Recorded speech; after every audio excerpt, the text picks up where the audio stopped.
Xbox, as we know, has not been in a great position for a long while, right? Things got worse this past week here when we saw this. This is the earnings report for fiscal year 26 Q2.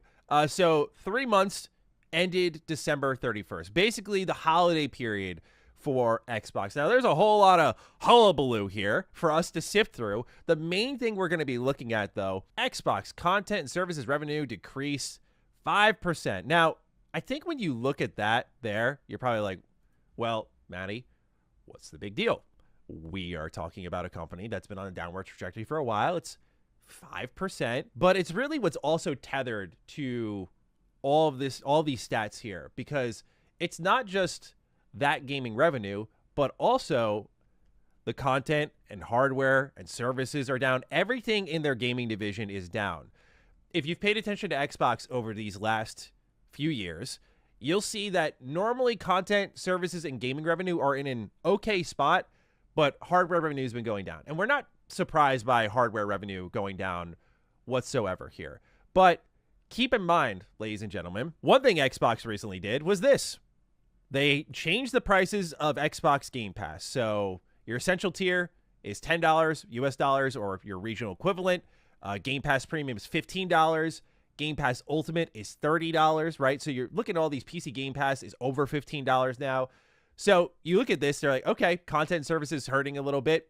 That might have played a factor. Of course, the other obvious one with hardware going down is like, yeah, Maddie, look at these price jumps here. In this economy here, look at that. A $20 price jump for the Series S. Another one here for the 1 terabyte version. The 2 terabyte Xbox Series X is $800. It's more than a PS5 Pro. That's insane, because it's not even giving you more power. It's just giving you more memory. So Xbox has done this to themselves. Obviously, we know all of that. So what's the new wrinkle in what's happening here with Xbox's gaming revenue? Well, first, let's see what Xbox and Microsoft really had to say about their forecast. First and foremost, Windows Central Gaming does cover that they're expecting to grow in Q3 and not decrease when it comes to Game Pass revenue. This is likely because all the subs who have left, right? Like me, like I unsubscribed from Game Pass back with the studio shutdowns because I was like, I just don't want to support this company, honestly, month to month. Like, I'll buy games from them. It's not like a full boycott, but I don't need to give them my money every month.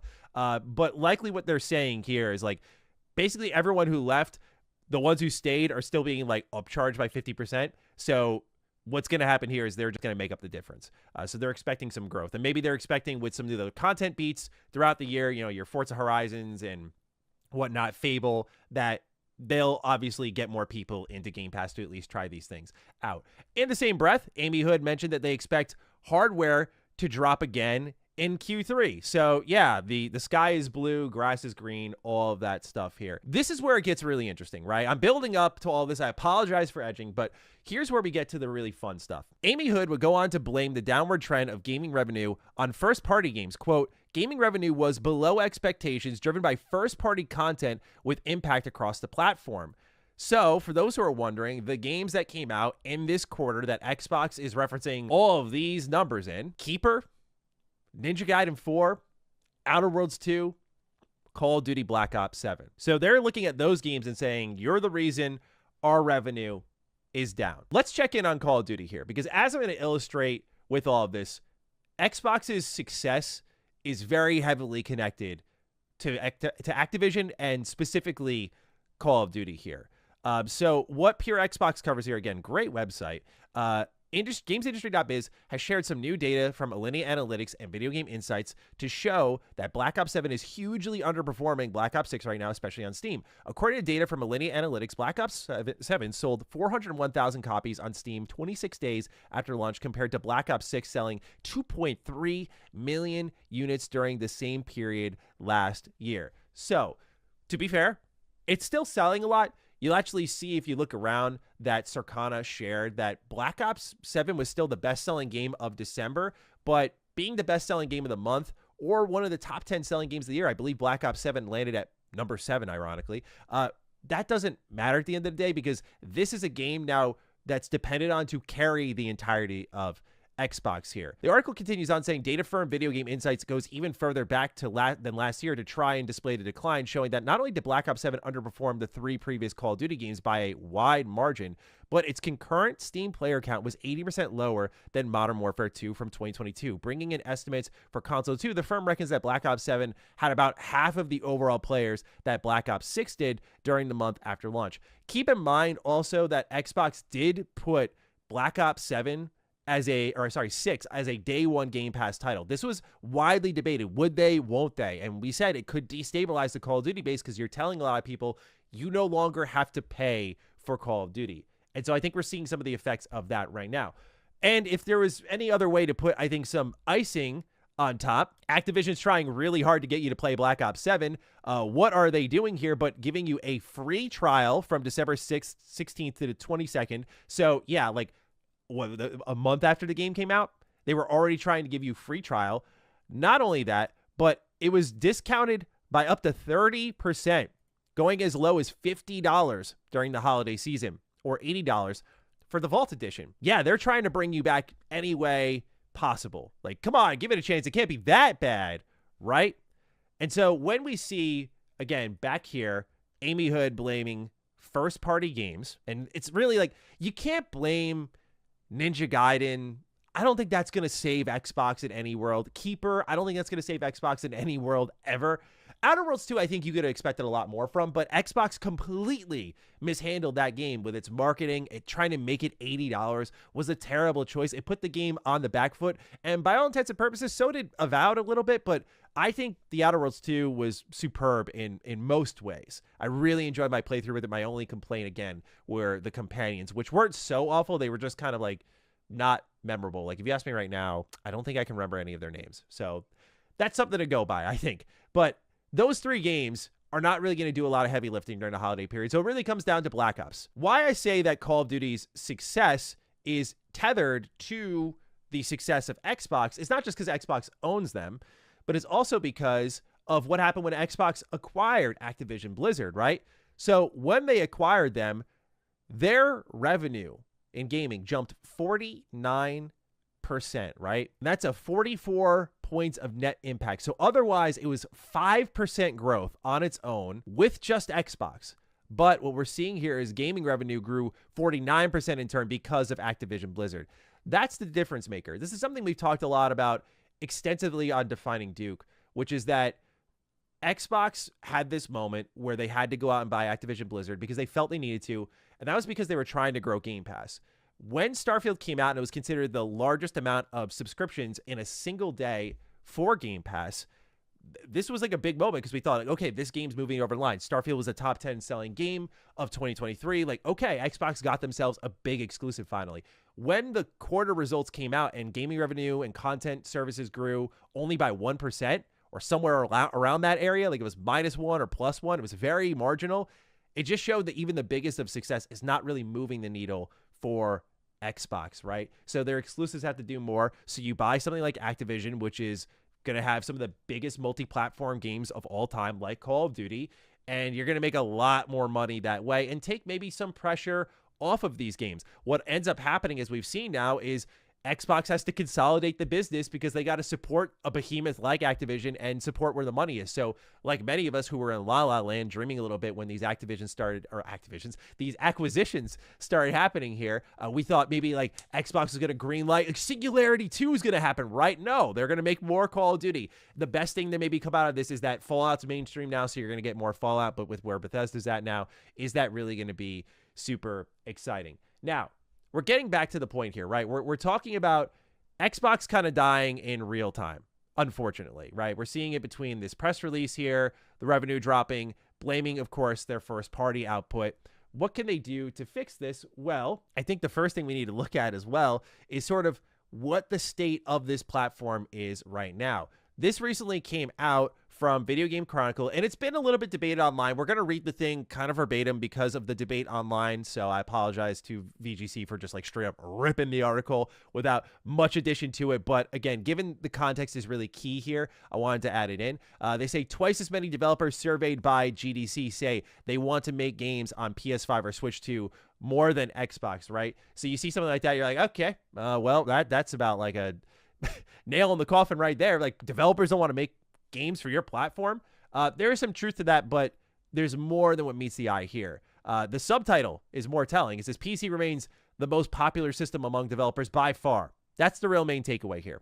So let's read. They say the number of developers interested in working on Xbox games is half of PS5 or Switch. That's according to the latest annual State of the Games Industry survey, which is managed by the Game Developer Conference, or GDC. The survey, which questions more than 2,300 games industry professionals around the world, asked its respondents to list which platforms interest them most as a developer at the moment. Respondents were allowed to choose as many options as possible, meaning they didn't have to choose one platform over the other. So they had all these options. So it wasn't like tick one box. It was like you can tick PS5, Switch, and Xbox if you wanted to. Very important context there. 80% of the respondents said they were interested in developing a game on PC. By far was the most popular choice. And you can see this down here. We'll look at this sheet in a second. You say, however, whereas 40% were interested in making PS5 games, and around the same was said about Switch 2, but only 20% chose Xbox Series X and S as an option. This makes it closer in terms of developer popularity to Android at 16% and iOS at 16%, or the original Switch at 13%, which is crazy. So there is still something to be taken away from all of this, right? You look at this here and you think to yourself, okay, the headline, again, people are like, no, what the real headline here is that most people want to develop for PC. And those people who maybe checked off PC, as we can see here, since they could check all these options off, may have also checked off Xbox. So there is some nuance to the stats here, but the reality still is that like people had the option to pick all of these platforms, and there were a lot of developers who did not pick Xbox as much as the above, where Xbox, given how prominent it is on the market, this should be closer to Switch 2, right? Especially because Switch 2 just came out, right? So the push to support that is higher than what we're seeing for Xbox Series X and S. Not a good sign. But the real takeaway here is this, and this is where I say, like, what can they do about this? That's where we're going to end this with a glimmer of hope. PC is the dominant platform here, and Xbox knows this because, well, their console is so unappealing that the next Playground, which retails for $250, outsold the Xbox consoles for the holiday period. Keep in mind, Xbox did not put any of their hardware on sale during this holiday period, which I'm not saying give them the out, guys. Like, excuse them. They didn't want to give you a discount, so it's obviously understandable, but it's just good context to have here. A console or system, whatever you want to call this thing, that you've never heard of, the next Playground, outsold the Xbox. Yeah, not good, dude. And I've used the next Playground. My brother-in-law has 2 kids, and they bought it for their kids for Christmas, and I was messing around with it at their place, and free game slop, like, that's what I'd call it, dude. I think it's great for kids. Like, I remember the iToy on the PS2, and the iToy on the PS2 was an awesome thing. It was just like, I remember there was like a ninja video game where you were just like hitting ninjas that were jumping at you. I had so much fun with that. But like, once you grow up and you play real games, right? Like when I got the Game Boy Advance put in my hands, when I got my PS2 controller in my hands, that was preferred. But if I wanted to like jump around and be an idiot, like that's what, not that people who use the next Playground are idiots, but that's what I felt the iToy was for. And so, yeah, like the most popular game that you can find on the next Playground is Fruit Ninja. So I think the affordability, I think the kid-friendly nature of it all, but it's also like $250 plus a subscription service. So I don't even think like Next Playground offers you a ton of value. I think it's just really an attractive, fun toy for kids that can keep them busy while parents do stuff around the house. So back to our original point. Xbox now sees, dear God, we're being outsold by the Next Playground. And dear God, developers, to some extent, are not attracted to our platform. But that's kind of the base takeaway, I think, from what we've got here. Okay, what do? Well, what we've seen Xbox start to do here is basically turn their platform into a PC. And I think that is the solution here, is that when you look at PC here, to be fair, all first-party games from Xbox are date and date on PC. So this applies to them in a major way. And they've identified that there is a lack of appeal for their console, but there's still some appeal. So like people are going to make games for their system, but they want to turn it into like when you make something for the PC, it's technically a version for Xbox. So it requires no additional lift. That gets us back to kind of square one of this next generation console rumor for Xbox, where they're basically going into a PC console hybrid, right? Console allure, but basically functions as a PC. So when you make a PC SKU, you've made an Xbox SKU effectively. And Xbox has found their way around that in some interesting ways. Like if you made a version for, say, the Steam Deck, there's a parallel to that for the Series S. So Xbox has found that to be beneficial to them, right? So like all these different SKUs existing, Xbox can benefit by convenience, which, I mean, at the end of the day, they only care about getting the software onto their platforms. But when I see something like this, I'm like, okay, if I'm Xbox, I think it's smart to like focus on PC because that's where a lot of developers want to put their games because discoverability is really high on PC. It's easy to find new games on Steam because it's just easy to click around, surf that storefront. They have sales, they have trending tabs. Like they are the best storefront for good reason. That's the state of Xbox right now, man. These numbers I don't think are exaggerated. I think, unfortunately, Xbox is in a really tight spot.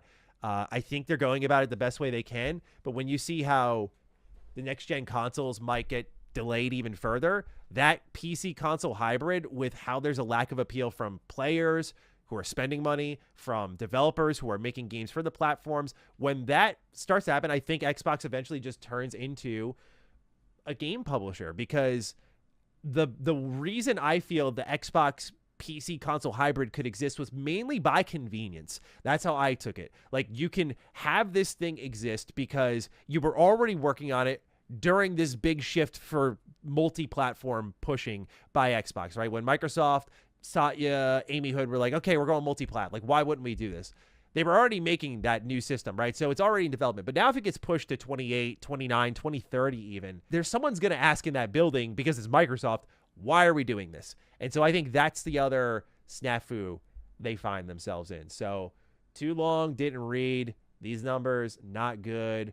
Xbox needs Call of Duty to do great to succeed, and they need to attract developers to their platform. I think they're taking the right approach to it, but we'll see where it all ends up, man.